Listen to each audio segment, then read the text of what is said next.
Pinangunahan ng lokal na pamahalaan ng Roxas, Palawan, katuwang ang 2nd Provincial Mobile Force Company at iba pang ahensya ng gobyerno ang agarang relief and rescue operations matapos ang labis na pagbaha sa Sitio Itawa, Barangay San Jose, Roxas, Palawan nito lamang ika-17 ng Setyembre, taong kasalukuyan.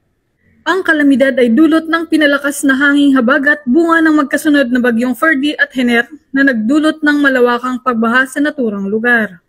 Umabot sa 80 pamilya mula sa Sitio Itawa ang apektado ng nasabing kalamidad na nagbunsod ng agarang aksyon mula sa iba't ibang sektor. Sa ilalim ng koordinasyon ng lokal na pamahalaan at mga kapulisan ng 2nd Palawan Provincial Mobile Force Company, matagumpay na naihatid ang mga pangunahing pangangailangan ng mga residente. Bahagi ng tulong ang mga food packs at 7 liters bottled water na ikinagalak ng mga apektadong pamilya. Ang matagumpay na operasyon ay patunay ng masigasig at pagtutulungan ng bawat ahensya ng gobyerno at lokal na pamunuan sa harap ng mga sakuna.